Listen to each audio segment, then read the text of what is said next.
దేవనామమునకు మహిమ కలుగునుగాక. మీకు నా ఉదయకాలపు శుభములు తెలియజేస్తూ ఉన్నాను. ఈరోజు వాక్యము సమూయేలు 2వ గ్రంథము 11వ అధ్యాయము 14వ వచనము.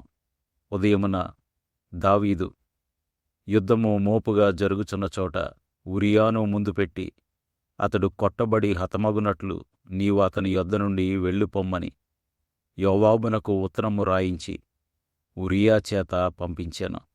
దేవుడి వాక్యము ద్వారా నేడు మనతో మాట్లాడి, మనము ప్రభువు ఎదుట యథార్థవంతులమై దేవునికి భయపడి సమస్తమును ఆయనకిష్టకరముగా జరిగించే కృప దేవుడు మనలో ప్రతి ఒక్కరికి దయచేయునుగాక. ఆమేన్. ఈ వచనాన్ని చదువుతూ ఉన్నప్పుడు ఎంతో విచారము కలుగుచూ ఉన్నది. కారణము ఏమిటి అంటే, దావీదు ఉరియాను చంపింప ఆలోచన చేశాడు. ఆ ఆలోచనను నెరవేర్చటానికి యోవాబును ఉపయోగించుకున్నాడు. యోవాబునకు ఉత్తరము రాయించి, మోపుగా యుద్ధము జరుగుచున్న చోట ఉరియాను ఉంచి, ఆ మిగిలిన సైనికులను వెనక్కి వచ్చేయమని తెలియజేశాడు. యోవాబు దావీదు చెప్పినట్లే తూచా తప్పకుండా పాటించాడు. ఈ ఉరియా ఎంత నమ్మకమైనవాడో యోవాబుకు తెలుసు. దావీదు 30 మంది శూరులలో, నమ్మకస్తులలో, పరాక్రమవంతులలో, యుద్ధశాలులలో ఈ ఉరియా ఒకడు. అటువంటి ఉరియాను నిష్కారణంగా చంపమన్నప్పుడు ఈ యోవాబు అది తప్పని తెలుసు కూడా అతనిని నిష్కారణంగా చంపటానికి సహకరించాడు. ప్రియా సహోదరుడా, సహోదరి, ఎవరైనా పాపపు ఆలోచన ఇచ్చినప్పుడు, పాపము చేయుటకు ప్రేరేపించినప్పుడు, ఇతరులకు హాని చేయటానికి ప్రేరేపించినప్పుడు, ఆలోచన ఇచ్చినప్పుడు దానిని మనము పాటించకూడదు. ఎందుకంటే ఆ పాపములో భాగము వారికి కలుగుతుంది. ప్రియా సహోదరుడా, సహోదరి, యోవాబు ఎంత ఘోరమైన కార్యము చేశాడు దావీదు ఆలోచనతో. ఎప్పుడైతే ఉరియా చనిపోయాడో ఆ వర్తమానాన్ని దావీదుకు పంపించాడు. నీ సేవకులలో కొంతమంది హతులయ్యారు అని చెప్పు. అప్పుడు రాజు కోపగించుకుంటాడు. అప్పుడు నీ సేవకుడైన ఉరియా కూడా హతమయ్యాడు అని చెప్పు. అప్పుడు ఆ కోపము నుండి అతడు మళ్ళుకుంటాడు అని చెప్పాడు యోవాబు. ఎంత విచారం! ప్రియా సహోదరుడా, సహోదరి, వాక్యము ఏమని తెలియజేస్తూ ఉంది? సామెతల గ్రంథం మనం చూచినట్లయితే 1వ అధ్యాయం 11వ వచనంలో, మాతో కూడా రమ్ము, మనము ప్రాణము తీయుటకై పొంచియుందము, నిర్దోషి అయిన ఒకని పట్టుకొనుటకై దాగియుందము. 12వ వచనం, పాతాళము మనుషులను మింగివేయునట్లు వారిని జీవముతోనే మింగివేయదమను, సమాధిలోనికి దిగువారు మింగబడినట్లు వారు పూర్ణ బలముతోనుండగా మనము వారిని మింగివేయదము రమ్ము అని వారు చెప్పినప్పుడు ఒప్పకము అంటుంది పరిశుద్ధ గ్రంథం.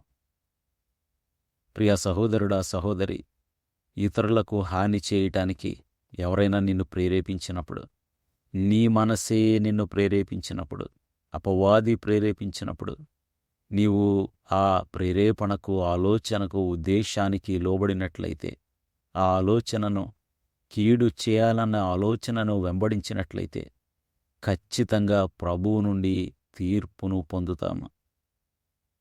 ప్రియ సహోదరుడా, సహోదరి, ఇదే యోవాబు దావీదు ఇశ్రాయేలీయుల ప్రజల సంఖ్యను చూడమని చెప్పినప్పుడు అది దేవునికి ఇష్టము లేదు. అది దేవుని ఆజ్ఞ లెక్కించకుండా ఉండాలి. లెక్కించకూడదు. అది దేవుని ఆజ్ఞ. మరి ఆ ఆజ్ఞను యోవాబు పాటించి కొంతమందిని లెక్కించకుండా ఉండిపోయాడు. మరి అటువంటప్పుడు ఈ విషయంలో ఎందుకు యోవాబు దావీదు చెప్పినట్లు విన్నాడో అతడు పాపములో భాగస్థుడయ్యాడు. అదేవిధంగా అబ్షాలోము రాజద్రోహము చేసినప్పుడు, అదేవిధంగా దావీదు తన కుమారుడైన అబ్షాలోము ప్రాణాలను కాపాడమని, ఆ చిన్నవానిని ఏమీ చేయవద్దని యోవాబుకు ఖండితముగా ఆజ్ఞ ఇచ్చాడు. కాని ఆ ఆజ్ఞను యోవాబు పాటించకుండా 3 బాణములు అతని గుండెలలోనికి దిగునట్లు యోవాబు ప్రయోగించాడు. ప్రియ సహోదరుడా, సహోదరి, జనములను లెక్కించమన్నప్పుడు దావీదు ఆజ్ఞను ధిక్కరించిన ఈ యోవాబు, అబ్షాలోమును చంపవద్దని ఆజ్ఞాపించినప్పుడు ధిక్కరించిన ఈ యోవాబు, నమ్మకస్తుడైన, పరాక్రమవంతుడైన, ఎంతో చక్కని సహకారి అయిన, విధేయత కలిగిన ఉరియా విషయంలో మాత్రం పాపం చేశాడు. అయితే దేవుడు యోవాబును విడిచిపెట్టలేదు. ఉరియాను చంపమని దావీదురాజు సూచనల మేరకు యోవాబు చేసిన పాపము చివరికి అతనిని ఆ పాపపు పరిణామాల నుండి తప్పించలేకపోయింది. సంవత్సరాల తర్వాత దావీదు మరణశయ్యపై ఉన్నాడు. సొలొమోను రాజయ్యున్నాడు. యోవాబు తాను చిందించిన నిర్దోషి రక్తానికి శిక్షించబడాలని సొలొమోనుకు ఆదేశించాడు.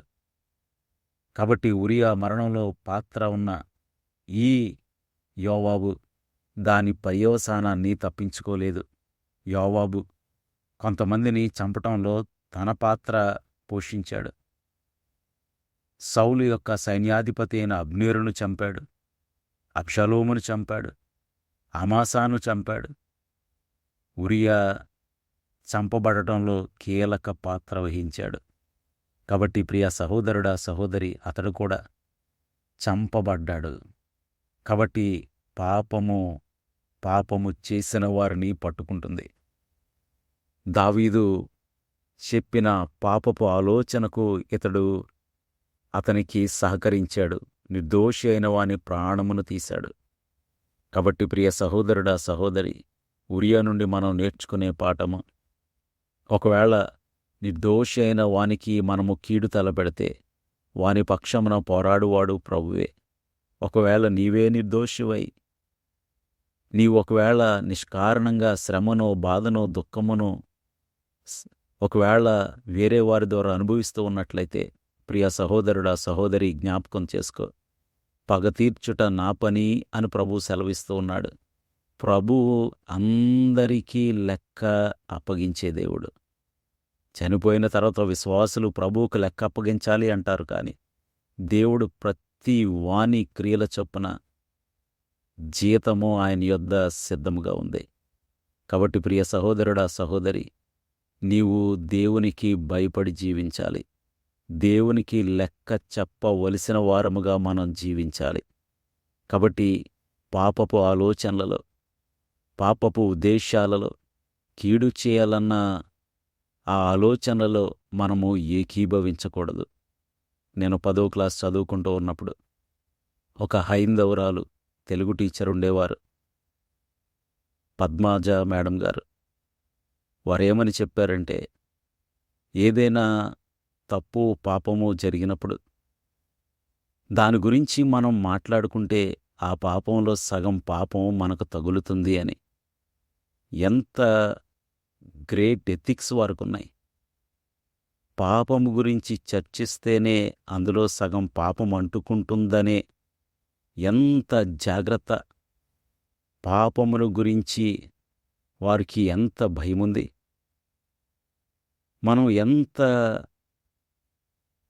ధైర్యంగా, మనం ఎంత ఫ్రీగా పాపము గురించి చర్చించటం చాలా ఆశ్చర్యం కలిగిస్తుంది.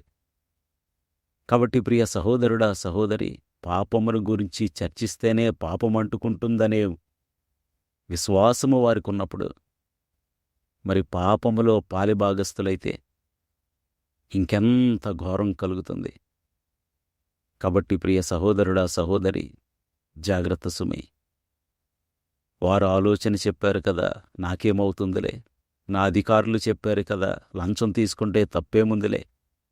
వారి అండ నాకుంది కదా, ఇంకా దేవునిని క్షమాపణ కోరితే అయిపోతుందిలే. నాకన్నా నేను కీడు చేసేవారు నాకన్నా చిన్నవారు కదా, వారు తిరిగి ప్రశ్నించలేరు కదా. కాబట్టి వారిని, వారి శ్రమను, వారి కష్టాన్ని దోచుకుందాములే. వారు తిరిగి నాతో పోరాడలేరు కదా, నేను చేసిన ఈ పని ఎవరూ చూడరు కదా అని ఒకవేళ అనుకుంటున్నామేమో. దేవుడు ప్రతీదీ గమనిస్తూ ఉన్నాడు, తగిన బహుమానమిస్తాడు. కాబట్టి ప్రియ సహోదరుడా, సహోదరి, ఉరియా నుండి మనం నేర్చుకునే పాఠము, నిర్దోషుల విషయంలో బహు జాగ్రత్త కలిగి జీవించాలి. వారికి న్యాయమే జరిగించాలి. వారికి చేతనైనంత సహాయం చేయాలి.